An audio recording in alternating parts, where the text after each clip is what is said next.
We're in the middle of a time audit right now as a team, and I'm like questioning a lot of the driving that we do and the value and why we would physically make face for some of these conversations that can simply be had on the phone or could be had in a Zoom meet or other ways to use the time wisely as opposed to sitting in the truck and driving an hour to one side of town only to just have a 5-second conversation with somebody who could give a shit. Yeah. It's like, wait a minute here. That makes absolutely no sense. Where are we best utilizing our efforts and how do we leverage time? Well, we focus on the things that we can control in that. And if we can control that, it doesn't have to be an elaborate, fancy, in-person, Ritz-Carlton experience. It just has to be this is where we're at in the project. This is what you can expect to see next. And you guys are working hard. Anything that you'd like to see different. How would you rate the experience so far? Satisfactory, unsatisfactory, unsatisfactory? What would you have expected differently? I mean, they all can be done on the phone.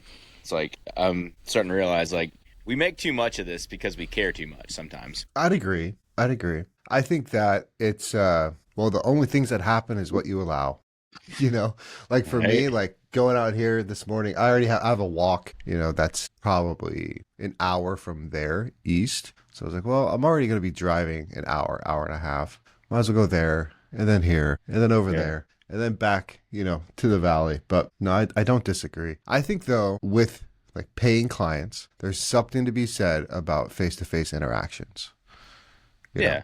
Especially now, because we already are so digital and technology forward. Like we talked about like a few episodes back on the luxury in 10 years is going to be a face-to-face conversation with a business because everything's just going to be front-facing AI and agent. Yeah.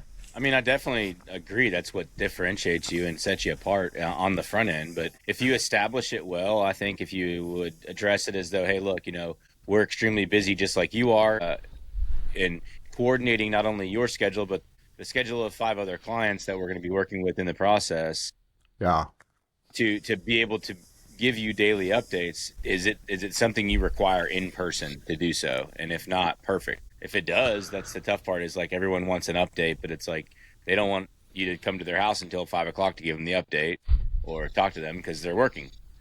All right. So we're going to drive around town all the time and wait till 5 o'clock until everybody gets home from work just to tell them that here's where we are in your project. I mean, I just think it's unrealistic that you can run a business that way. And so there's got to be some sort of expectation, I think, drawn out within the pre-production. Hey, you'll see us at these major milestone events, but in between, don't expect like a full-blown human being in your living room, talking to you about your deck project. Yeah. I don't think that's reasonable at all. Yeah. We don't, like, our best clients don't work, at least one of them doesn't work. There's a stay-at-home wife or they both work from home maybe. But yeah, we do not. And I set that precedent up front. Like, I am not coming to your home at 6 o'clock for a job walk. Like, I have a family, I have responsibilities there too. Like, and it's just not happening. For the one person that wants us there at 5, 6 o'clock at night, there's 20 others that can do a noon appointment, or a 10 a.m. appointment. Like, I'm taking those. I'm not going out there. Yeah, it's similarly to how we schedule the on-site like initial conversation. We tell people like the 5 o'clock slots are a hot slot. That's the last appointment we run, and they book up fast. And I'm not booking them out 2-3 weeks in advance because by the time 2 and 3 weeks come up, they've changed their mind. It's not worth it. And so 5 o'clock's just not really good. If it's important to you, you would take off time during your normal business day to address this major concern on the back of your house. If it's not that important, then it's not important to me either. It's like, it's tough to get through that process to get ideal clients to understand time is valuable and just respecting one another's time is just as important. Yeah. You brought up, serving 5 clients or however many other people, like not just this one person, there's other people that this affects. How are you guys handling your change order situation? I mean, obviously the change orders we have are minimal compared to what they used to be as far as like what we're changing and why we're changing. I address some of the major ones up front that we know we may run into, like the ledger's rotten. We got to tear it apart. That's a change order. And that's one that, we're well equipped to be able to handle pretty fast. So we tell them, hey, when we go demo this, that day, are you available for a phone call to update you on what's going on with this and, what the steps look like if it needs to be repaired. The other change order is hey, we've decided we want to, in the middle of this project, add something more. That's fine. We're going to finish up what we've contracted on. Our crew is scheduled to be somewhere else as soon as they finish your job. So we're going to then try and work your change order into the project either while we're doing it, if it makes sense. If not, we may have to come back after we're long gone and start it differently. And that's Yeah. just, it's, I think most people respect the fact that we do have a schedule and we have other commitments. The ones that don't are also the ones that complain because it took too long to get to you, and they didn't realize that the prior clients that we had change orders. So I have to remind them, hey, by the way, it took us 3 weeks to get to you longer because we were over here with the Smith residents, and in the production process they wanted more on top of what we initially scheduled. So we agreed that once we mobilized out there, we would stick it out and finish out the additional work they wanted. And some people will be cool with it. I don't know. We haven't really had a lot of issues with tons of those. What about you? Like, what do you face the most, and what's your biggest complication there? Dude, we have people adding straight up whole bathrooms to the scope of work where we have to basically restart in a lot of capacities. We have to bring in the design team. At that point, like the project manager is responsible for all change orders, but it's such a heavy change order. It's going to take so much of his time that we typically bring the salesperson back in to assist with kind of the client holding who sold the job in the first place. Right. And then it's adding, 20 to 30 days to our timeline. And it throws off all of our subschedules because we have to realign all of them. And depending on where it happens, like if they decide to do that in demolition, it's not as big of a hit, but we're still adding days to our operating schedule. And the way we do our pricing with basically daily OPEX price out with basically velocity of gross profit, it kills us manpower wise, financially, because they're expecting the same margin, I would say, for that bathroom as it would be for a full home remodel. And it's just not the case because it's adding on days to our project because of a very small ticket. In our case, a $30,000, $40,000 bathroom getting added on to a $500,000 project. To them, it's like, oh, not a big deal. But it's like, well, in the grand scheme of things, the days we're bolting onto this project, we're actually breaking even on that 40,000, and it's, if anything, taking away from our net profit and opportunity cost of doing another $500,000 job. Some clients get it, like when I'm working with another business owner, like they understand and they're a little bit more flexible, but others just like get not irate about it, but very like, why is this a problem? We're giving you more money. We're giving you more work. And it's like, well, truthfully, your full home remodel is at 25, 30% gross profit. This bathroom needs to be at 50 to 60% because of the ticket size to make it make sense, So now you're going to be paying EK for this bathroom based off of my numbers and how long it's going to add to our schedule. And it looks like we're like trying to price gouge them, but it just is what it is. Yeah. I don't know. I mean, the days of us operating at that gross margins that were 30 and 40% are gone. In a completely different situation now. When we were, I can feel some of those frustrations you have with having to slow the process back down, go back into scheduling and planning to coordinate the additional materials and introduce a new subcontractor now for work that's completely unrelated to what we're there for. And it does require you to operate a higher margin in that pivot, only to find that sometimes even when you do it, you've taken a lot of the focus off of the bigger project, and now you're trying to just make this little project go smooth only because it was a last minute add-on, and it causes the client to get frustrated and angry and upset. It causes more problems. And it's like, hold on a second here, we had a really good thing going on the large scope project that we planned, and then we added this little one in, and you're upset about 2 or 3 scheduling delays that unfortunately are out of my control. We bolted this on last minute, right? And it's, I think what I'm starting to realize too, where we're at, is expectations are one of the hardest things to portray as a contractor. It seems to be like a really simple way to just, like, you should just be able to talk to a homeowner and just express all of the detail that it's going to require for you to make this happen smoothly.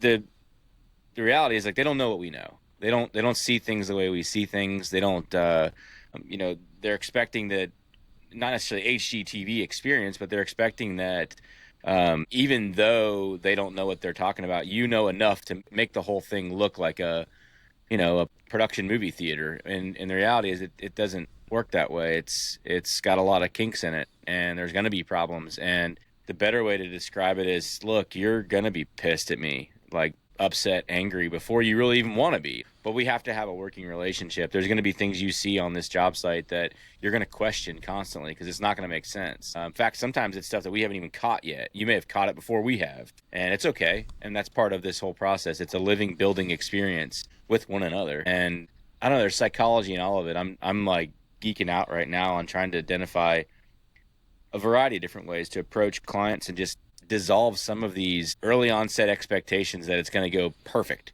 Mm-hmm. And every little dime that they spend is going to go towards, an extremely high end experience when it just can't, it doesn't exist. If you could go to the manufacturer that built your car and watch how many different robots break down during the day to move parts from one end of the facility to the other that cause delays, and how many like production issues they have getting materials on time to build cars, it would shock you. And if you're driving $100,000 car, it's nice when you drive it. It's still not perfect. I promise you, if you pull back the dashboard, there's tape that's missing around wiring. Yeah, I mean, yeah. I think what we're really focusing on is translating from sales to operations the perceived expectations of the client. Because once again, even if we do a great job setting expectations on what day one looks like, what the life of the project looks like, what the finish is going to look like, to the point where we can do virtual reality walkthroughs of the finished space with the actual materials they selected, and it's very, very accurate. There's still always a perceived expectation that isn't explicit from the homeowner, that they have a feeling it's going to go X, Y, and Z, or this is going to function X, Y, and Z, and reality doesn't match up to their expectation.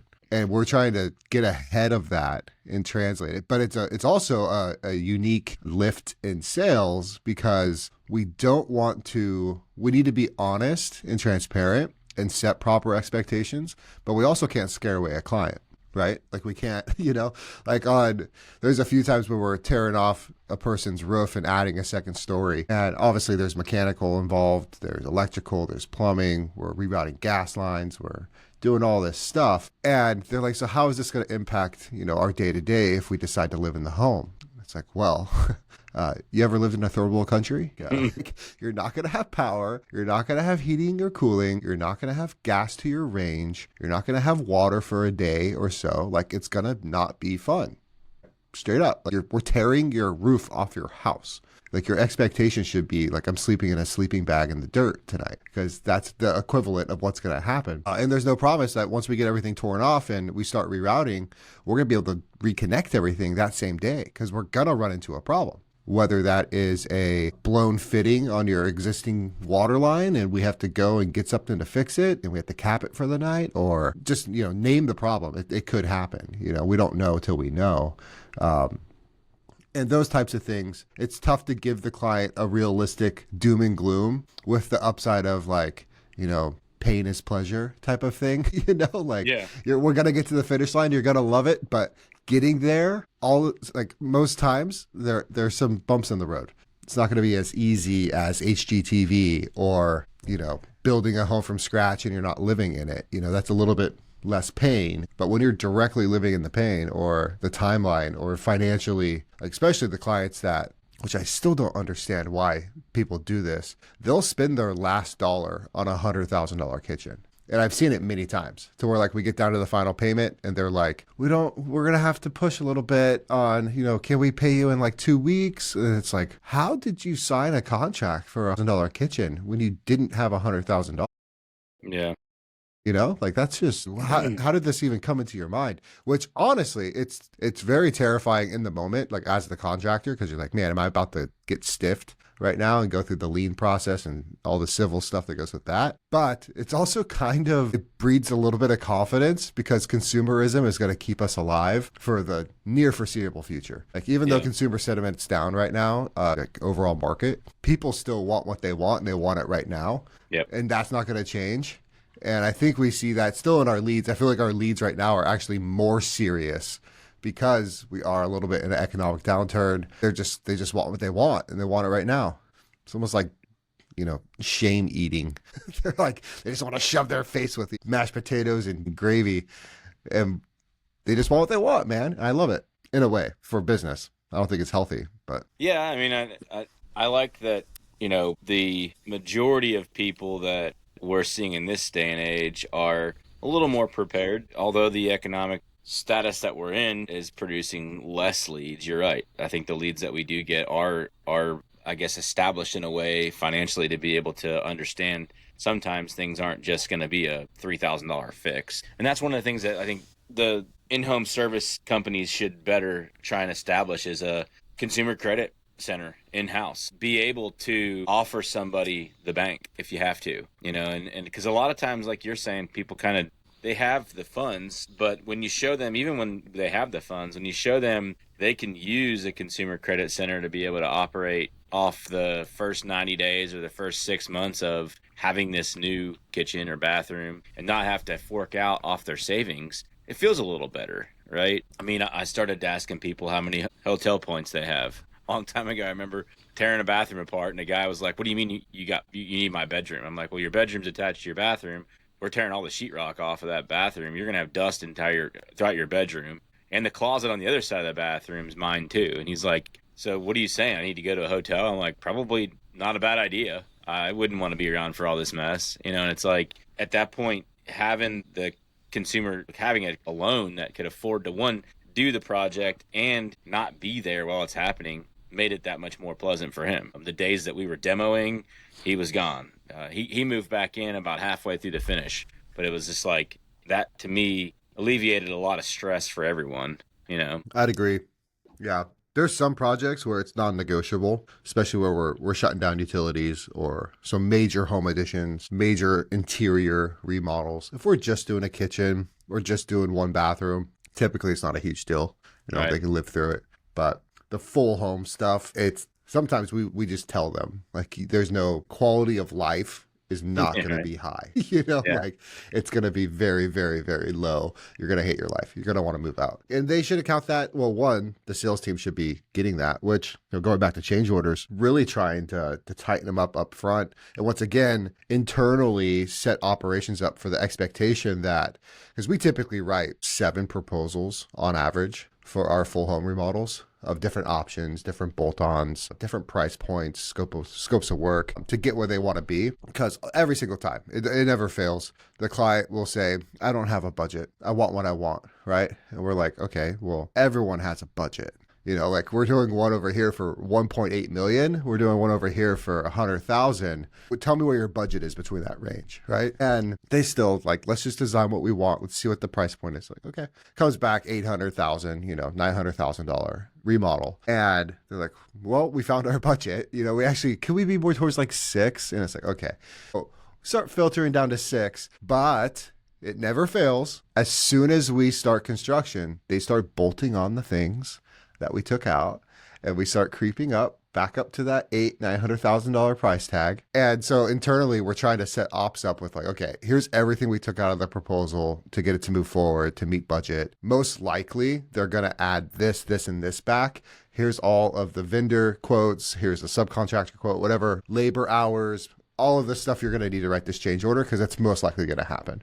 But once again, I just I feel like I need to go get a psychology degree to like really understand the buyer's mindset. Because like for me, I always try to put myself in their shoes. Like if I'm going to do, and it's tough contextually because if I was doing a home renovation, I was like, well, I'll just do it myself. I have the skill set to just do it. But if I was going and I don't know, like cars are great examples, like building a custom Ferrari, and I go in there and I want this option and this option and this option, and maybe my eyes get a little bit bigger than my wallet.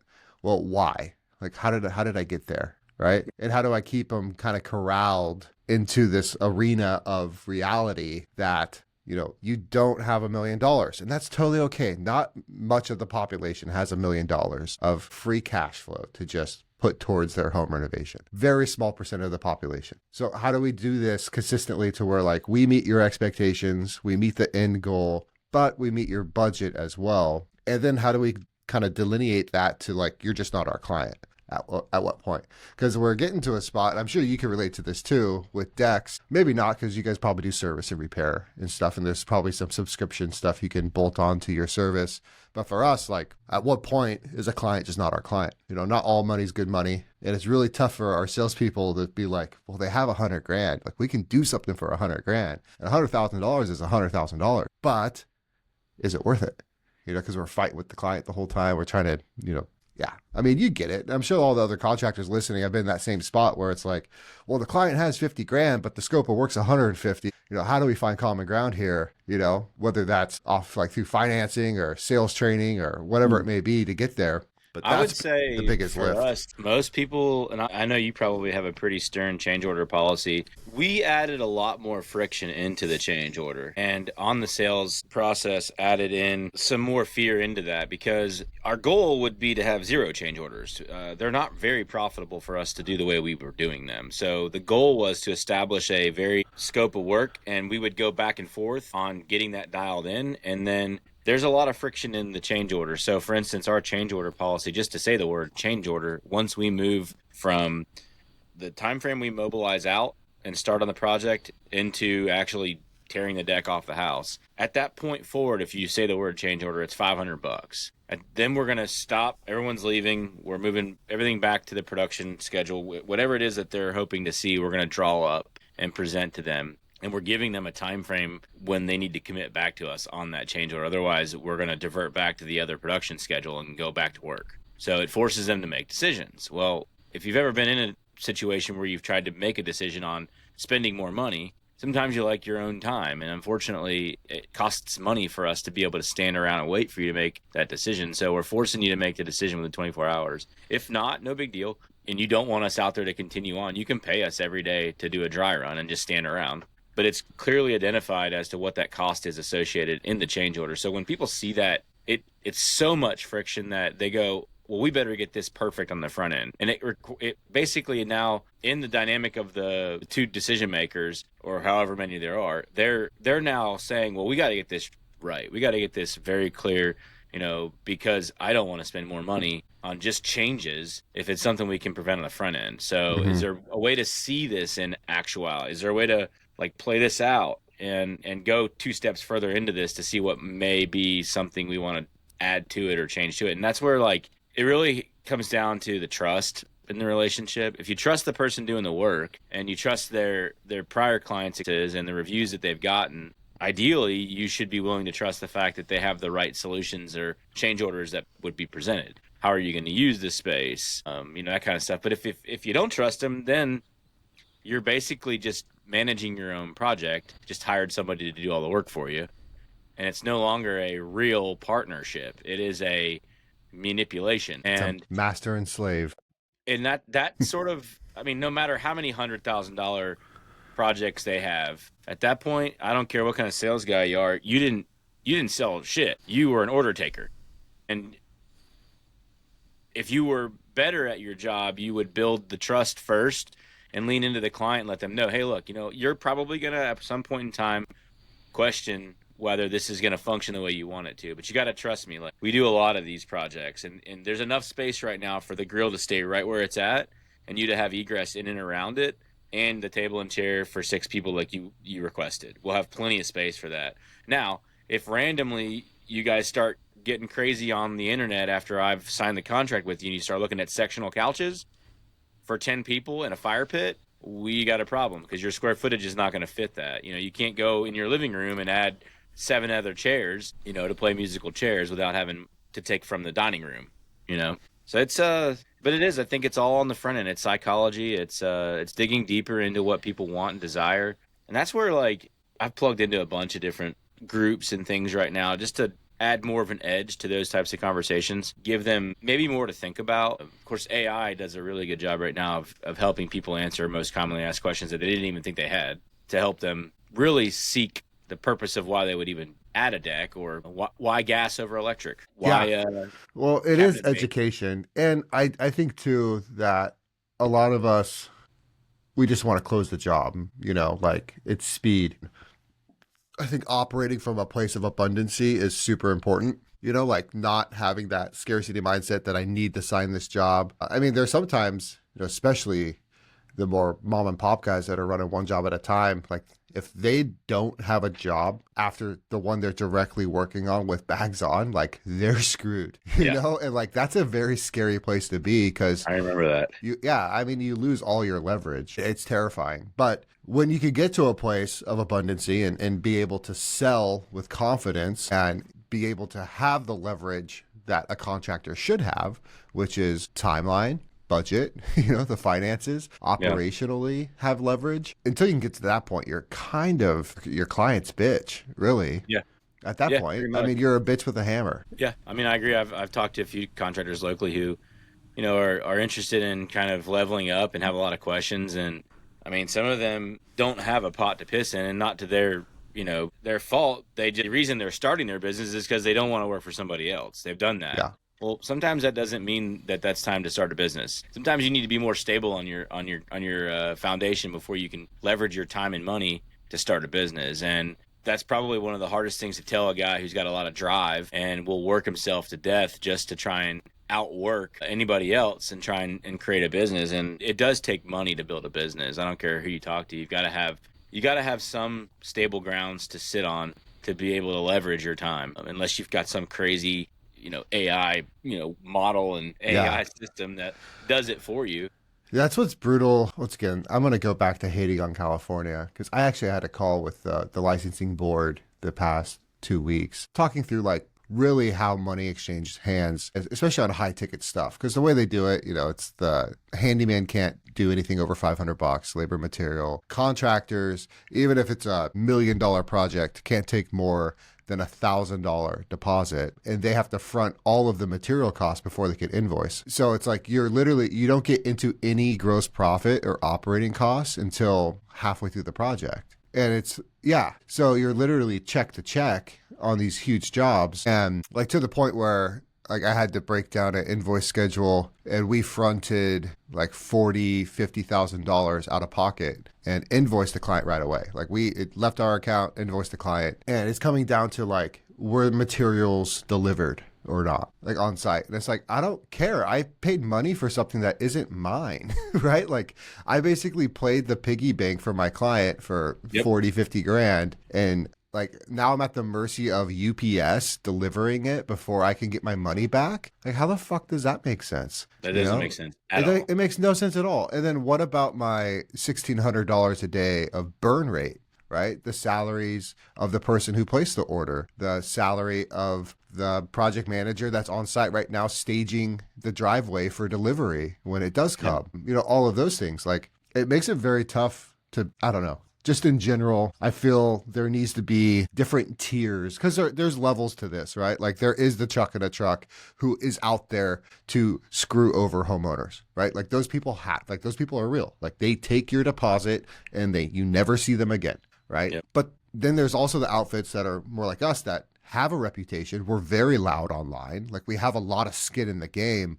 Like we're not out here to screw people. We're out here to have a sustainable business, provide for our employees' families, help them with their financial, personal, spiritual, everything that they have going on. Like we're a good company. We should not get our balls busted, we shouldn't have to play the piggy bank. Yeah. There legitimately should be levels to it.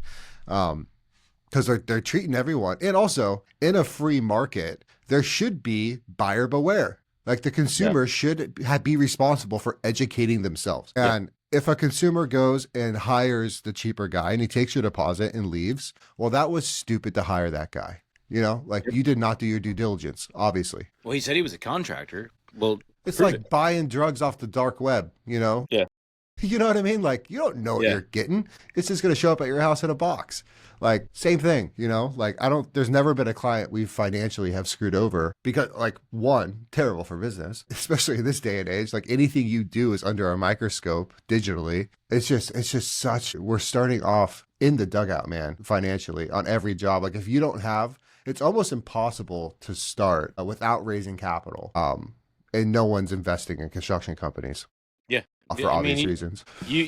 I don't think it makes any sense to start in-home services unless you have some commercial line, because one, it's not scalable. Secondly, if you're in a market like yours and you've got to fund it differently like that, I mean, how are you going to pull out 40 grand of your own if you don't have it? And well, you just have to keep parlaying, right? Like there is no light at the end of the tunnel when you start a construction company in California, right? Like, because you cannot overbill. You cannot get cash forward on your invoice schedule. And you literally have to parlay every job into the next one. I stay you have in to our go WIP all report in every time. Probably over 100,000 over invoiced. I constantly stay that far out. Yeah. That's As you just should. Because our contractors board here, allows you to collect up to 33% deposit, which we call the deposit a scheduling fee, and then the mobilization is the day we start. And we're addressing these progress payments before the work's getting started, of course. So when we get onto the job site to start it, it's 66% paid. And I really don't need to be that far into it.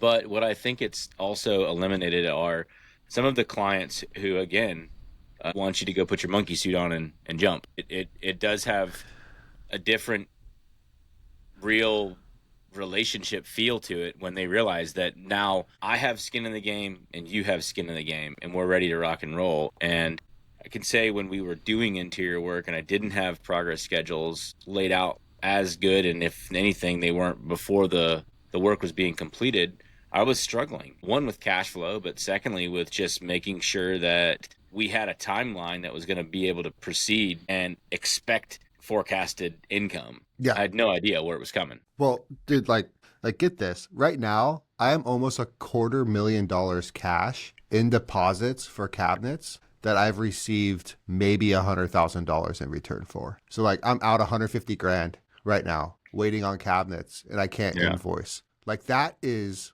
substantial. Like if, for a smaller, that would put a smaller company out of business. They would get legislated out of business essentially if they followed the rules. But I will tell you, none of these fuckers follow the rules. Right. I haven't met I've met a few contractors that are bigger because they can sustain it. Like us, we can eat 150K in a month and be okay. I have not met a contractor doing, let's say, under 5 million that follows the rules because they financially can't. It's not because they're bad people. They want to break the rules. Can't. Yeah. You can't operate. How are you going to pay payroll, right? Like, how are you going to keep the lights on? And at what point, like, if we're already a slave to the contract that we signed, which is a fair mutual agreement between the contractor and the client, at what point is that enough? Because, like, let's say we do overbill and we're 66%, overbilled on this project, but we're contractually obligated to fill this scope of work within this timeline with this, total top line contract amount. Well, if we don't, we're in trouble, right? Like, if we go pull, there's a company out here that did this. He looks like he's going to prison, but they built ADUs and they were supremely overbilled and way leveraged from raising capital. And anyways, they went under, filed bankruptcy. But like, there's repercussions for that, right? Like, he was contractually obligated to fulfill those jobs. He did not do that. At what point is that enough, right? Like, do you think I'm willing to go to prison for 100 grand? No. Definitely not. You know what I mean? Like, I'm tied to this contract. I have to fulfill this work. Now, my operating cost is higher, and you went with us because my operating cost is higher. Like, let's be clear. Overhead should equal value to your client, right? Like, overhead isn't because I went out and bought a bunch of Lamborghinis and put them on the balance sheet. Like, overhead is my project manager who's serving you throughout this experience. My superintendent that's on site every day managing subs and in-house employees. The designer who stays with you the full project. Your concierge that holds your hand and answers any questions you have and gets everything you need. Our ops manager who makes sure that everyone has their ducks in a row and is setting up, operationally the company for success. The admin controller to answer a question when your invoice doesn't go through or when we have to change your invoice schedule due to production dates. That's 5 salaries right there. Like, how much is that a year? I could tell you it's not cheap, but that's what you hired us for some fucking value. And then we have to eat all that cost up front and just basically we're legislated to be the client's bitch in California until the job's done. And then even when the job's done, we still have strings attached, which is fine. Everyone should have warranty. Everyone should have all of that, but we're not off the hook either. Even after COC's finalized and final inspection signed off, like, there's still a snowball. There's just so much inherent risk, I guess. Like, we're not treated like an actual business in California. We're treated like a piggy bank indentured servitude capacity to a client who may or may not pay you. And if they don't pay you, there's no repercussions for them, except for maybe getting a lien on their home. But if you don't pre-lien, you're screwed too. Yeah. So this is like the second episode of this rant about how California sucks, but California really sucks. Like, they have it so backwards. So one of the things I have on the dry erase board behind me here is a quadrant. I don't even know that you can see this, but it's got 4 corners to it. On the top left-hand corner, you have the right problem, trying to solve it the wrong way. the bottom left-hand corner, you have the wrong problem, trying to solve it the wrong way. The top right-hand corner, you have the right problem, solved the right way. And the bottom right-hand corner, you have the wrong problem, trying to solve it the right way. Mm-hmm. And what we do as contractors is problem solve all day, and identify ways to be more efficient. And often we spend so much time on trying to solve the wrong problem the wrong way. Yeah. And we throw money at problems thinking that resolves some of them. We throw staffing at problems thinking that it'll eliminate, the significance of it or the punch of it. We try and look at the right problems as much as possible, even though sometimes they don't always identify themselves. When we can find the right problem, if it's cash flow, say for instance, the right problem is to be a profitable business, you have to be able to have cash flow and be able to forecast what it looks like and understand your burn rate. So those are right problems to solve, but so many people try and solve them the wrong way. And what you're talking about to me is like you have an endless, like you said, there is no light at the end of the tunnel. Fast or famine, it's how quickly can you scale past having so much money somewhere Yeah. that it doesn't matter. The reality is it's not real money. It's numbers in an account. Well, it's not your money till December 31st. Right. Like net profit is earned, right? Yeah. Everything is gross profit and can be burned very quick. That's right. Very until quickly. the tax season's over. But another point on that too, which I love that quadrant thing. We do a high importance, high impact, like upper right corner, bottom left corner, low impact, low importance. Like, what are we focusing our time on? Good exercise. The other last rant about California. Well, not even California. In When general. are you moving to Tennessee, by the way? Dude, set me up. I'm there, bro. I don't understand why you haven't. I mean, there's so much of a demand for what you're doing in Nashville if you really want to deal with those clients. We'd kill it in Franklin and all that area. Banking. That's the other thing. Like, trying to go and get an operating line of credit is one, when you're starting out. Like, we were cash on cash doing $3.5 million our first year, cash on cash. No bank terms, no lines of credit to flex. Like, had to be very diligent about what we did and how we did it. Mm-hmm. And even now, enterprise-wise, going to be doing 12, 13 million this year is like our conservative. We still have to fight for bank terms, and we're, 5, 6 years into this thing. That's the other side they don't think about. Like, when I think about it, I'm like, you'll go give an 18-year-old a $150,000 loan to go to college to get their liberal arts degree or some shit. But you won't give a business that has $1,000 of free cash flow a $250,000 line of credit. Like, you won't even go 50% LTV on us. What makes sense there? Like, how does that make any sense? Yeah. It doesn't. It's like, yeah, it's frustrating because especially when you're trying to grow, like as fast as we're trying to grow, it's like every year I dump every dollar of net profit back into this company because I have to. It's like, I would love to start using someone else's money, like start using the bank's money to fund our growth and actually give our net profit back to our employees and into facilities and into systems and like hiring more people, like actual nuts and bolts growth, not just geographically and scale, because half of our shit goes right back into OpEx. Yeah. I mean, I understand that. When I niche down now, having niched into a streamlined, minimal product line, the vendors that service that market know I'm going to buy a lot of it. And they know I'm coming in there consistently. So that's where I'm going to tell them, hey, I mean, here's the deal. You can expect this much from me. I want terms that are different. If you can't supply me terms that are different than everybody else, then I'll find somebody else that wants to service this product for us. It was harder to do, obviously, when I was all over the place with material applications and variety of different options.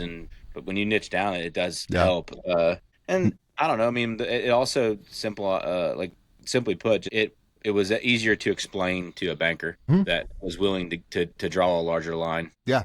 I mean, our bank, for the line that I want, he's like, I need to see $1 million at the bottom line and account AR, which that's another thing with construction. It's like, we're not selling a product. Like, so accounts receivable is typically like what is due right now, right? Like, in the traditional sense, it's what can I send an invoice for right now and the money will be coming in and it's contractually owed to me, right? Well, our AR, contractually, we have another $4.5 million, $5 million in accounts receivable right now. That's contractually ours for scope of work, like, coming up. But we can't invoice it because we're, once again, in California. So, like, we have even, like, showing the bank, like, yes, I think we had a 1.1 million net profit in Q1. Like, that's great.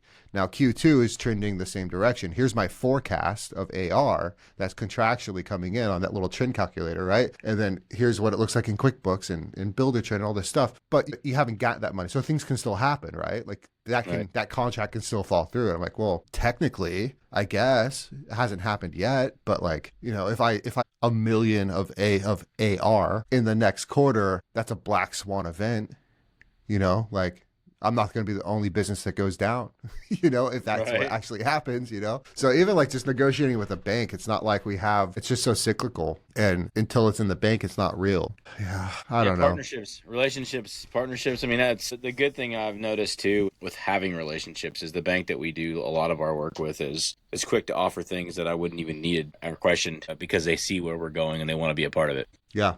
Yeah. So it does take showing up. Like I remember meeting with our banker. We've been with the same banker for 3 years now on the commercial side. And I told him our vision, my plan, what I'm going to do. And he was just kind of like, okay.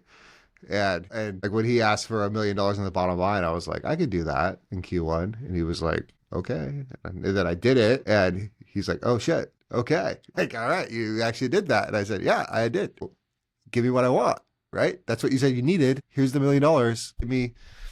Give me 75%. Loan to value, right? I've been thinking more of like, which I need to check the legality of this. Needs to go through the legal team. But what if I just set up a consulting company on the front end that houses all of our designers, our sales team, our pre-construction department is all in a consulting company, and they write the proposal, or KHB writes the proposal. They submit it to the pre-construction department like we would anyways for our QA/QC process, and then they issue. Okay, our consulting fee is 40% of the estimated contract value, right? Like, and they just take 40% and they just house it there. They pay all, they have their own P&L, their own balance sheet, and then it transfers over to KHB for the remaining 60%. But I don't know how, because I'm even running into this issue owning multiple companies to where, like, when I pay my tile and stone deposit, is there an issue with me paying my own company a deposit that's greater than 10% for materials that haven't been delivered yet? Because in the state of California, but it's like an interpersonal loan, business to business. So I don't see why they would even care. But yeah, they just make it, there just shouldn't be so much red tape to operating. Yeah. That's the bottom line. Like, this isn't. Most of the companies, I'd say, are doing it that way. Like, you think about how many architect engineer firms out there that are doing design build for contractors that don't do it in-house. Dude, there's so many people. The cost is stupid. Like, when you go to, like, most of the larger home renovation, home contractors and builders here, they don't have in-home designers. They've got a design firm they use. They've got an architect firm they use, an engineering firm they use. Most of the time, the homeowner starts to argue that all three of them don't work for what they want, so they end up finding somebody else. And then, the contractor's like, well, we still don't have the contract. We're not guaranteed anything, but these are the people that you need to go through first. Well, and the license, your contractor's license almost turns into the handcuff, right? Because, like, I know designers out there who are technically GCing their own jobs, right? Yes. Like, they're running subs, they're doing the whole, It's gotten to the point where here in Tennessee, they're real estate agents that are doing it. The real estate agent is now the designer, the contractor, managing subs, and I'm like, wait a minute, and they're making a fee off of it, right? Yep. So it's like, where's the line that you're just a general contractor now, right? Without a license, but you're running a design consulting company, but you don't have the, like, that's a big issue with me, because it's like, well, then why do I have all this risk just because I went and got licensed when I could have just started a design company and just peddled contracts for design and had absorbent prices like some of these designers do, $20,000, $30,000 interior designs, plus all the commissions I'd make on the materials I sell from the kickbacks on the vendors, plus the fee I'm going to charge the subcontractor for me sourcing them for the project, plus the fee I'm going to give to the homeowner for being their design consultant and manager throughout the project. It's like by the end of it, like, they have no overhead and they're going to make 50, 60 grand on one project. And it makes a lot of sense. And I'm like, well, they just had to go take a course on Fiverr. They took a course for $399 and they're making $60K a project, like, to the bottom line. They have no OpEx. It's just them. Yep. where like I have a licensing board and workers' comp and general liability and all this other insurance and all this overhead. At what point does it not make a lot of sense? Or how about you flip the table here? You know, like take the handcuffs off of us. Don't make our license and the licensing board and all the other BS that comes with it such a burden to operate. You know, like let us be a regular company. Yeah. Yeah, being a design firm too, it opens up your potential clientele, your demographic. Because I mean, now anybody throughout the world could say, "I want KHB to design my kitchen," and your design firm now is servicing a larger footprint. But then, as far as executing it, building it, even if you did a lot more on the design side, created it so that it's physically turnkey for any contractor to take and run with. And if you only got 10% of that business for KHB construction, and that's one of the things I talk about a lot. Like we don't really cater towards the client that wants the extremely high end covered porch, patio, deck, concrete. We're going to be able to do in our current bandwidth, a handful of those a year. And so when I do them, I slow the whole process down. Now you're not working with Riverview decks as much as you are, the design side of Riverview decks and the subcontractors that do our engineering and our architectural, which is slow. It's not fast. It's designed to be very slow so that you have time to think through what you're doing. But I don't get all those projects. I mean, maybe half of them. Once we submit pricing on it, they look at me like I'm crazy. And I go, all right, well, take the same. You just paid me for all this work. You can take it to any contractor. It's got the construction plans that are stamped by an engineer. As long as they can get the permit for it, they can build it. Yeah. Yeah. We intentionally make design a lead loss, and it is their property. We basically do it at cost. Like it covers our burden for the design time, but we're not retiring on design. No, same. Which I want to put that on the freaking wall, like we don't retire on design. Like design is a slave to production. Like I went on that whole rant last week on the episode of like architects are not in control, right? Like if they don't have general contractors, their job is pointless. They're a slave to construction, or what are they doing their job for? Which that's how we get a lot of our work, man. We undercut the whole design market, and these people that strictly rely on design to put meat on the table, they just can't keep up with us. Yeah, doesn't work. Well, dude, let's wrap up. We're an hour in. We did a good job. Yeah.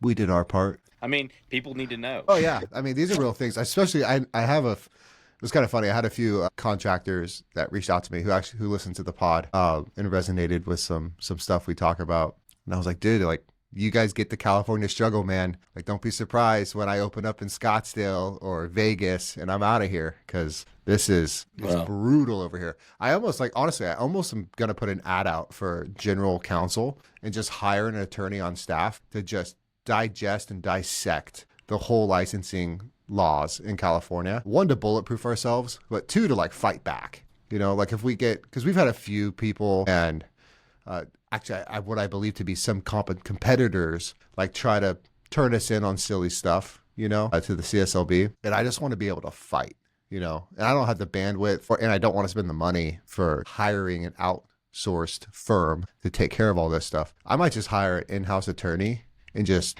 go slay, go get them all, like make some noise, be loud. Or find somebody in Las Vegas that would value what you're doing and set up footprint there. I know that market's great. I was talking to a luxury real estate agent in Vegas, and he was telling me that it's just like, it's unreal. So much money coming into Vegas. And there's so much money going out, too. I'm watching as like all the casinos are furloughing employees. I'm like, how does this make sense? Yeah, they're saying there's a big economic shift there that it's turning into like the Austin, Texas. Yes. When that boomed 5-10 years ago with they're saying that's what Vegas is turning into. It's like an economical hub, but for the business. housing market there is nuts. Oh yeah. And there's a couple really good builders out there too. Yeah, but remodels, I mean, there's always a market. I have my eyes on a lot of markets that it's like, man, the cities, it looks like a good quality of life. The tough part is like the kiddos, man. They're in school, they have their friends. If it was just me and my wife and we didn't have, we would probably be gone. Honestly, California makes zero sense. I don't understand how majority of people live here, especially with the constraints you have as a business and the income it takes as a resident to survive. Yeah. It doesn't pencil for most of the people. Right. Unfortunately. All right, man. Well, that does it for this episode. Like, share, subscribe, comment, share it to a contractor that lives in California who can resonate with the hate.